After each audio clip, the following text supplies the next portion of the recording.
é que tudo foi escrito, e aliás nem tudo foi escrito.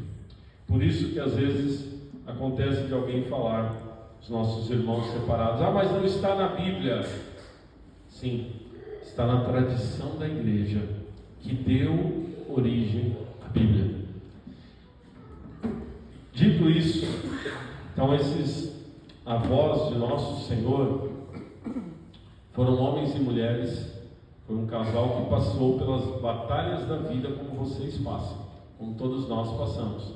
Não é porque foram avós de nosso Senhor que não passaram por umas grandes batalhas. E para eles a maior batalha foi que naquela época, quando estavam casados, eles não tinham filhos, assim como em outros casais também da Bíblia. E naquela época, não ter um filho era visto até como um sinal de que Deus não abençoava, de que tinha feito alguma coisa errada, e portanto por isso não tinha a bênção de Deus. Segundo a tradição, era um casal piedoso, rezavam sempre, estavam sempre rezando. No entanto, o filho não vinha. Então para eles isso era um motivo de um peso, de uma culpa, de se sentirem culpados. O que nós fizemos de errado para esse filho, para nós não termos esse filho? O que nós fizemos de errado? Eles não tinham feito nada de errado, mas esse filho não vinha. Até que um dia Joaquim sai para rezar, fez uma espécie de um tempo de retiro, sai da casa dele, vai para rezar no meio do deserto. Eles eram de Nazaré, enquanto que Ana fica ali na casa em oração. E como aconteceu com alguns outros casais também da Bíblia, um anjo aparece para os dois, um anjo lá para o Joaquim e outro para Ana na casa, e deu a promessa que sim, eles teriam um filho, que na verdade uma filha. Isso eles já estavam de idade, assim como no caso de Isabel. Então a gente vê que é uma situação que veio acontecendo na vida da família de Nossa Senhora. Olha como que os filhos de Deus, mesmo aqueles tão perto de Jesus, passam pelas suas dificuldades, né? Não é porque estão tão perto de Jesus que não vão passar. Nós também, nós passamos por grandes provações. Mas a pessoa vai na igreja, reza e mesmo assim tem uns problemas, umas dificuldades na vida. Tinha também com os avós de Jesus. E finalmente então, com essa promessa do anjo, depois de muita oração, de muita entrega, eles têm uma criança, Nossa Senhora, uma criança mais do que especial, né? Uma mulher que iria mudar esse mundo. Mas eles já estavam com uma certa idade não, já estavam bem velhos já. Então eles, com dificuldade até de criar um bebezinho assim, uma criança, né? E também querendo melhor para ela, melhor formação para ela, Nossa Senhora foi deixada no templo, uma espécie de um orfanato da época. Orfanato não, uma escola interna, melhor colocar assim, uma espécie de uma escola, um internato, uma espécie de um internato. Tinha isso na época no templo. Ou seja, Nossa Senhora ficou sob os cuidados, ela como criança ainda, sob os cuidados de outras mulheres que davam a educação para Nossa Senhora. Com certeza Ana e Joaquim iam lá, faziam visitas com a sua filha tão amada, mas Nossa Senhora ficou no templo.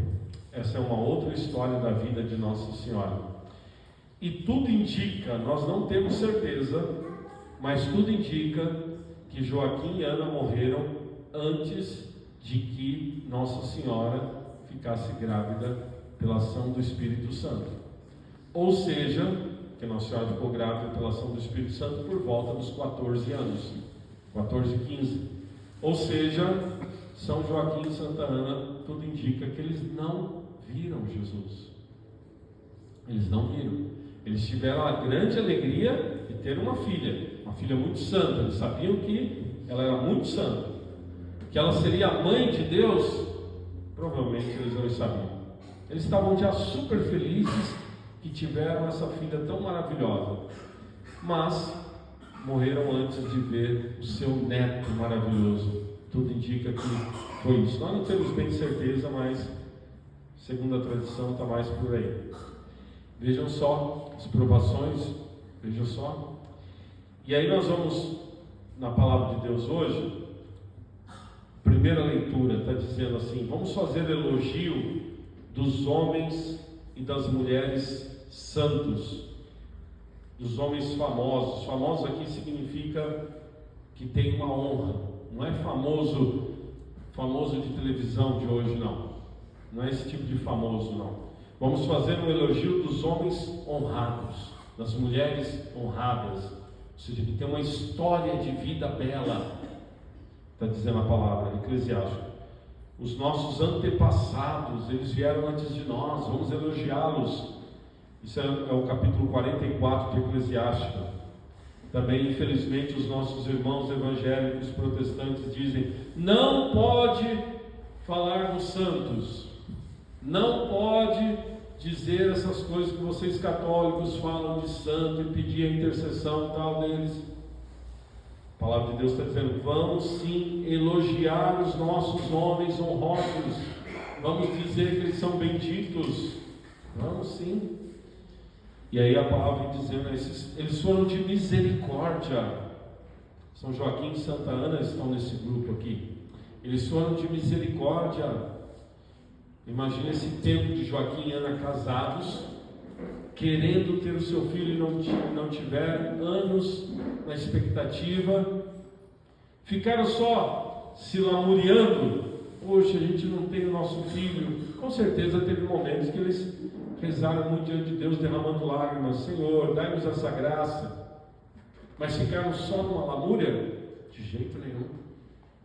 Vamos elogiar esses homens e mulheres que foram de misericórdia, junto com as orações que eles faziam, pedindo a graça a Deus de ter um filho. Com certeza tinham os atos de misericórdia. São Joaquim e Santa Ana faziam o bem para a sua família e o bem para o próximo, com certeza. Eram homens e mulheres muito santos, não há dúvida disso. Com certeza, quando tiveram Nossa Senhora, embora que deixar Nossa Senhora para ser educada no templo, mas antes de deixá-la lá, e mesmo quando faziam as visitas para Nossa Senhora no templo, davam uma boa educação para Nossa Senhora, transmitiam, a palavra está dizendo aqui, eles têm sabedoria, eles tinham sabedoria e transmitiam com certeza esta sabedoria. Mas mesmo assim, com tudo isso, eles não tiveram a graça de ver o menino Jesus. Agora eles veem. Não tiveram a graça nesse mundo, não viram Jesus nesse mundo, agora estão com Jesus no céu. Pronto, não falta nada para eles. Meus irmãos, a palavra de Deus é para nós hoje. Seja você já um avô, uma avó, seja você ainda esperando esse tempo que você também vai ser um avô, uma avó, seja para qualquer um de nós, para nós essa palavra. Nós devemos ser esses homens famosos. Famosos o que, padre? Lá na televisão, na mídia? Não, isso não é isso que o Senhor está dizendo para nós. Claro que alguém tiver um chamado para evangelizar na mídia e tal, maravilha. Mas o famoso aqui, nós devemos ser esses homens e mulheres honrados. Será que nós paramos para pensar o quanto a nossa vida é breve? Olha, nós temos que fazer esse exercício espiritual. Nós temos que de vez em quando parar para pensar o quanto a nossa vida é breve. Para quê? Para entrarmos numa depressão? Poxa vida, minha vida é breve, vou morrer um dia, ai que coisa. Não, de jeito não é para isso. Parar para pensar o quanto a nossa vida é breve, no sentido de tem que aproveitar esse tempo. Eu tenho que aproveitar esse tempo para ser um homem, uma mulher honrado diante de Deus. Qual a herança que eu vou deixar atrás de mim? Para os meus filhos, para os meus netos, sobrinhos, afilhados. Qual a herança que eu vou deixar atrás de mim? Ontem eu fui à tarde correndo no evangélico, dar uma unção para uma senhora que estava lá falecendo. Bom, estou dizendo falecendo porque ela está muito mal, mas rezamos para ela se recuperar. Mas está numa situação bem difícil. E ela não é daqui, mas a filha dela lá na minha paróquia e a filha entrou em contato, minha mãe veio para cá ficar um tempo comigo e agora está muito mal lá. E aí eu corri lá para dar uma bênção, e ela mandou uma mensagem dizendo: para minha mãe sempre foi uma mulher de muita oração. E aí eu fui até lá dentro, e realmente eu constatei isso, levei para ela a unção e levei a comunhão. E a senhorinha já bem idosa segurou na minha mão: obrigado, padre, Deus te abençoe, tal, e bem fraquinha, mas aquela fé viva. Mas eu percebi na fala da filha, e até porque eu vejo a filha lá na paróquia, como que a filha está caminhando na fé, eu vi que essa senhora realmente está deixando um legado. A sua fé, ela é uma mulher honrada. Façamos o elogio das pessoas honradas. Ela é uma mulher honrada. Meus irmãos, a nossa vida é breve. Não estou falando isso para nós entrarmos numa preocupação: eu vou morrer.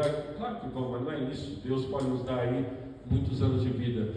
Mas mesmo assim, com esses muitos anos de vida, o que eu vou deixar de exemplo? O que eu vou deixar de exemplo? Teve um outro senhor também, que eu fui no hospital, dei a unção para ele, morreu, esse morreu. Conversando com o filho, depois conversando com o neto falou: pois é, padre, eu só lembro do vô fumando o tempo inteiro, não querendo, vivendo uma vida meio louca, mesmo com uma certa idade, se acidentando com o carro, aprontando, fazendo isso, fazendo aquilo. Fiquei pensando: puxa vida, né? Que pena que esse homem não deixou uma lembrança mais bela para o seu neto. Que pena que esse homem deixou na mente do seu neto umas imagens meio tortuosas. Que pena que esse homem não aproveitou melhor a sua vida para deixar exemplo, né? Para esse neto, o filho também, os outros, né? Padre, o vô fumava 3 cartelas de cigarro por dia. Por dia, 3 por dia. O vô se metia em acidente, o vô se metia em brigas. Olha os exemplos que esse homem deixou. Deus tenha misericórdia dele. Graças a Deus teve tempo de dar a unção dele, que Deus lhe dê a salvação. Mas qual o legado que nós vamos deixar, meus irmãos? Qual o legado? O que nós vamos querer deixar no final da nossa caminhada? E para que as nossas orações sejam ouvidas diante do Senhor, olha a importância de um coração que se volta para o Senhor. E veja, em certo sentido, eu e você somos mais abençoados do que Joaquim e Ana, em certo sentido. Por quê? Eu estou falando uma coisa dessa, parece um absurdo, né? Eles provavelmente morreram e não viram o Senhor, porque eles ainda estão no Antigo Testamento. Joaquim e Ana não estão no Novo Testamento, eles estão no Antigo ainda. E todos os profetas do Antigo morreram antes de ver o Senhor. Os grandes profetas da Bíblia morreram antes. Claro que agora eles veem Jesus no céu, pronto, está tudo ótimo para eles, não falta nada. E eu e você já podemos ver o Senhor, e eu e você temos encontro com o Senhor na Eucaristia, e eu e você temos encontro com o Senhor na fé, na certeza que Ele está conosco. A fé, diz a própria Bíblia também, a fé é uma certeza do que nós temos, uma certeza. A fé é um tipo de conhecimento, não é o conhecimento da ciência. O conhecimento da ciência é o conhecimento analítico. Analiso o objeto, vejo qual o peso, qual a massa, qual a estrutura, quais os componentes químicos, enfim. Tem vários conhecimentos desse objeto pela ciência. A ciência vai me dizer um monte de coisa disso daqui, do que é uma parafina e tudo. A fé não é esse tipo de conhecimento, mas é um conhecimento melhor ainda do que esse, porque com esse eu fico nas aparências, naquilo que eu estou vendo, naquilo que eu estou analisando, naquilo que eu estou colocando para fazer um estudo. O conhecimento da fé supera as aparências. O conhecimento da fé vai até o coração de Deus, que era o conhecimento que São Joaquim e Santa Ana tinham. desse conhecimento de Deus está conosco. Nós ainda não temos o nosso filho, a nossa vida está sendo provada, mas Deus está conosco. Eu e você temos também esse maravilhoso dom da fé, essa certeza. Jesus está dizendo no Evangelho de hoje: olha, houve outros que quiseram ver o que vocês estão vendo agora e não viram, quiseram ter esse conhecimento e não tiveram. Felizes sois vós, diz Jesus hoje, porque vossos olhos veem e vossos ouvidos ouvem. Que maravilha, meus irmãos, que maravilha. Então essa certeza do Senhor em nossas vidas deve nos levar a viver essa vida na graça, cada dia na graça, cada dia. E nas lutas, dificuldades, que os santos todos tiveram as suas lutas, dificuldades, nós da nossa parte, o Senhor está comigo, o Senhor está do meu lado, o Senhor faz caminhada comigo. Essa é a nossa certeza. São Joaquim e Santa Ana intercedam por nós, que na graça dos santos nós possamos também viver a nossa caminhada de fé a cada dia. Louvado seja nosso Senhor Jesus Cristo. Para sempre seja louvado.